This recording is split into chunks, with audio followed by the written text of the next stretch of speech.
नमस्कार दोस्तों, आपका हार्दिक स्वागत है। उम्मीद करते हैं कि आप सब लोग ठीक होंगे। क्राइम की आज की कहानी 2009 की है। हालांकि इसकी शुरुआत तो इससे पहले ही हो जाती है। काठमांडू में एक टीचर था, नाम था बीरेन प्रधान। भारत के दार्जिलिंग इलाके से ये करीब 20 साल पहले नेपाल चला गया था और वहां पर एक साइंस का टीचर बन गया था। खाते पीते घर से ताल्लुक रखने वाले बीरेन प्रधान ने जल्दी ही नेपाल में अपना घर बनवा लिया और घर के अलग अलग हिस्सों को किराए पर भी उठा दिया। किराएदारों में से एक परिवार था श्रेष्ठा परिवार। उस परिवार में पति पत्नी और उनकी एक बेटी थी। बेटी स्कूल में पढ़ती थी, उसका नाम था ख्याति श्रीवास्तव। ख्याति पढ़ने लिखने में काफ़ी तेज थी। 10वीं पास करने के बाद ख्याति कॉलेज में पहुंचती है। इसी बीच बीरेन प्रधान ने अपना वो घर बेच दिया जिसमें ख्याति और उसके माता पिता के साथ साथ दूसरे किराएदार रहते थे। मकान बेचने की वजह से इन लोगों को मकान खाली करना पड़ा। ख्याति श्रीवास्तव का परिवार वीरतनगर में जाकर किराए में रहने लगा, जबकि बीरेन प्रधान किसी दूसरे इलाके में चला गया। अपनी बेटी की आगे की पढ़ाई के लिए ख्याति के माता पिता वीरतनगर से काठमांडू चले गए और एक किराए के मकान में रहने लगे। वहां उन्होंने अपनी बेटी का दाखिला जुबिलिएंट कॉलेज रिसर्च सेंटर में करवा दिया। अब ख्याति 12th में पढ़ रही थी। इसी बीच 5 जून 2009 को ख्याति के मोबाइल पर एक मैसेज आता है जिसमें महिलाओं की पत्रिका की तरफ से उसे लकी ड्रॉ में इनाम मिलने की बात कही गई थी। मैसेज के मुताबिक उसे 20,000 नेपाली रुपए और पोखरा का रिटर्न टिकट मिलने की बात कही थी। हालांकि ख्याति के लिए ये बात बेहद चौंकाने वाली थी, लेकिन महिलाओं की पत्रिका की तरफ से इनाम मिलने की बात को लेकर ख्याति थोड़ा निश्चिंत थी। उसके पास एक अनजान लड़की की तरफ से कॉल आती है जिसमें कहा जाता है कि वो इनाम की रकम और पोखरा का टिकट लेने के लिए बताए गए पते पर दोपहर के 1 बजे के आसपास पहुंचे।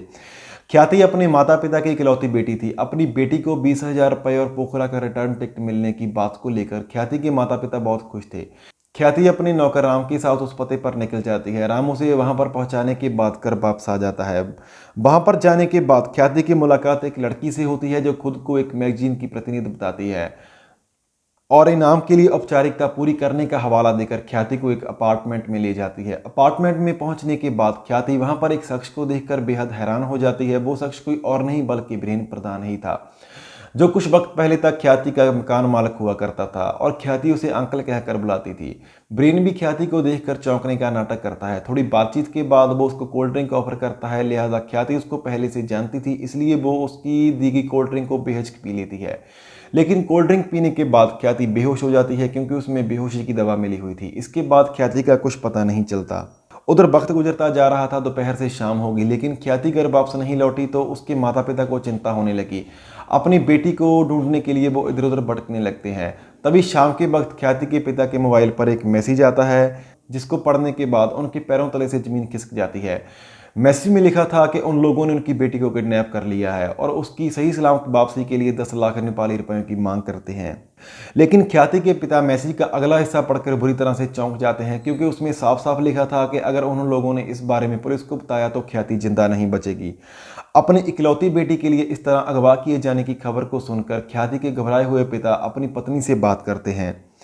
पति पत्नी अब इस ऊहापोह में थे कि अगर उन्होंने गलती से भी पुलिस को इस बारे में बता दिया तो ख्याति के साथ कोई अनहोनी ना हो जाए, क्योंकि उन लोगों ने किडनैपिंग के ऐसे अनगिनत किस्से सुन रखे थे। किडनैपिंग के ऐसे मामलों में अक्सर ऐसा देखने को मिलता है कि जैसे ही किडनैपर्स को खतरा महसूस होता है तो उसकी जान खतरे में पड़ जाती है जिसको किडनैप किया गया होता है।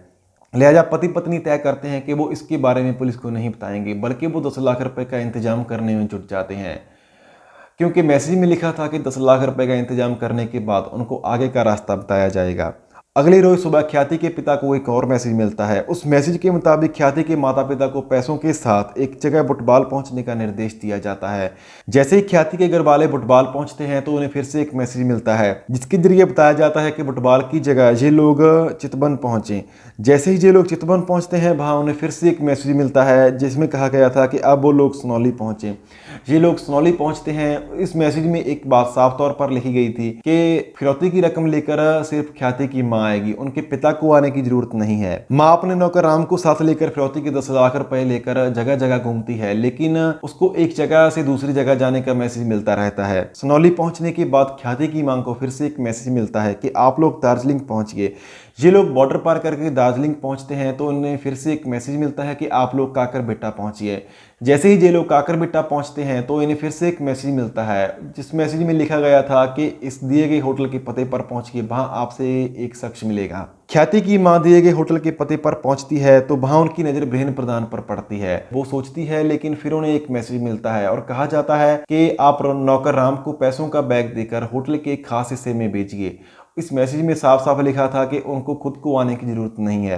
राम पैसे लेकर होटल के उस हिस्से में पहुंचता है जहां उसे आने के लिए कहा जाता है। वहां उसे एक शख्स मिलता है जो उससे पैसों का बैग ले लेता है। वो शख्स कोई और नहीं बल्कि बृहन प्रधान ही था।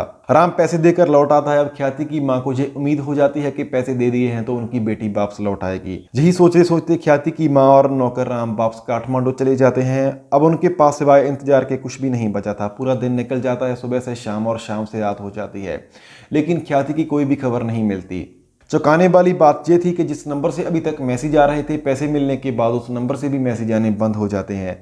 बुरे ख्यालों में डूबे ख्याति के माता पिता दोनों परेशान हो जाते हैं, लेकिन उन दोनों को इस बात का भी डर सता रहा था कि अगर उन लोगों ने गलती से भी पुलिस को बता दिया तो कहीं उनकी बेटी की जान खतरे में ना पड़ जाए। लेकिन जब इंतजार लंबा हो गया और उनके बर्दाश्त की हद खत्म हो गई तो वो पुलिस के पास पहुंचते हैं और अपनी बेटी के अपहरण की रिपोर्ट दर्ज करवाते हैं और साथ ही पुलिस अफसर को पूरा किस्सा भी सुना देते हैं। तो पुलिस उनसे पूछती है कि आपको कुछ अटपटा लगा हो तो बताएं। तब ख्याति की मां उस काकरबिट्टा के होटल में बृहन प्रधान को देखने की बात बताती है और बताती है कि वो बृहन को देखकर क्यों चौंकी थी। तब पुलिस शक के आधार पर बृहन प्रधान के बारे में पता लगाना शुरू कर देती है। पता चलता है कि वो अपने घर पर नहीं है। इसी बीच पुलिस उसकी पूरी कुंडली खंगालनी शुरू कर देती है।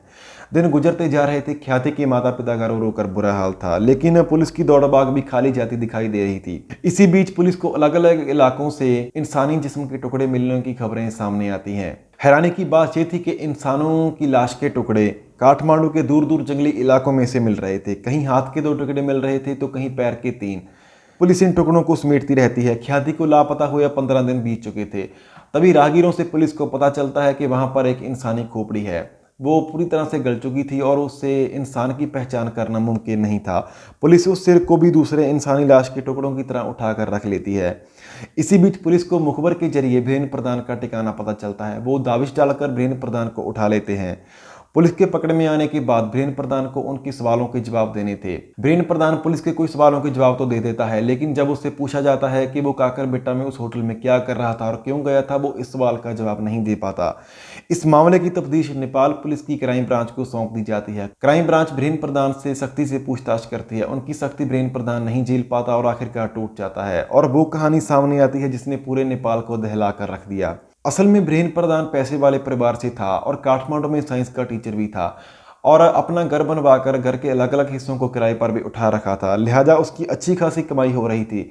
इसी बीच बृहन प्रधान को जुए की लत लग जाती है और वो काठमांडू के कैसीनो में खूब जुआ खेलता है और हार जाता है। वो इतनी रकम हार गया कि उसके सिर पर अच्छा खासा कर्जा हो गया।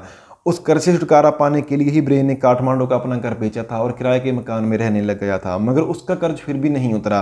तब उसने एक जुर्म करने का इरादा किया जिससे वो इतनी रकम उड़ा सके कि उसका कर्जा भी उतर जाए और उसे जुआ खेलने के लिए पैसे भी मिल जाएं। 5 जून 2009 के कुछ रोज पहले ही बृहन को यह पता चलता है कि ख्याति के माता पिता उसे लेकर काठमांडू आ गए हैं और वहां किराए के मकान में रह रहे हैं।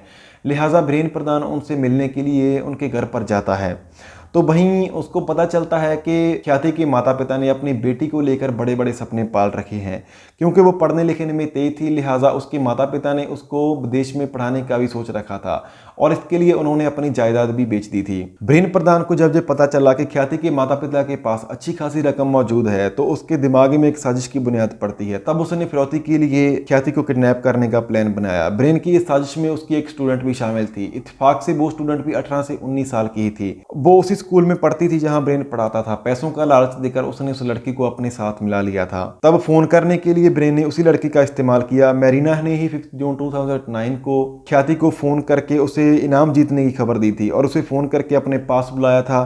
ख्याति के वहां पहुंचने के बाद उसे लेकर बृहन के पास तक वही गई थी। मेरीना के वहां के जाने के बाद बेहोश ख्याति की बृहन ने गला घोटकर हत्या कर दी और फिर बृहन ने ख्याति के शरीर के टुकड़े किए और उन टुकड़ों को काठमांडू के करीब 17 किलोमीटर के इलाके में फैला दिया। इस मामले का सबसे हैरतअंगेज पहलू ये भी है कि ख्याति के बेहोश होने के महज 1 घंटे के बाद ही उसकी हत्या कर दी और 4 से 5 घंटे के बाद उसकी लाश को टुकड़ों में तब्दील कर दिया और बाद में उसने फिरौती का पहला मैसेज किया, यानी ख्याति के मरने के बाद उसकी सही सलामत वापसी के लिए 10 लाख रुपए की मांग की। उधर अदालत ने भी इस मामले में बहुत तेजी दिखाई और 1 साल के भीतर ही फैसला सुना दिया। ख्याति को अगवा करने और उसका कत्ल करने के इल्जाम में वीरेंद्र प्रधान को 39 साल यानी 39 ईयर की सजा सुनाई, जबकि इस कत्ल के मामले में अदालत ने मैरीना शाक्या को 20 साल की सजा सुनाई। मैरीना ने अदालत के सामने कहा कि उसे ब्रेन ने धमकी दे रखी थी और उसे कत्ल के बारे में भी कुछ नहीं पता, लेकिन अदालत ने उसकी इस दलील को ठुकरा दिया। नेपाल के इतिहास में ये शायद एक ऐसा मर्डर केस है जिसने पूरे नेपाल को दहला कर रख दिया। आपको हमारी स्टोरीज किस तरह की लगती हैं, आप हमें कमेंट करके जरूर बताएं और ऐसी और स्टोरीज को देखने के लिए आप हमारे चैनल को सब्सक्राइब कर लें और बेल आइकन को प्रेस करें।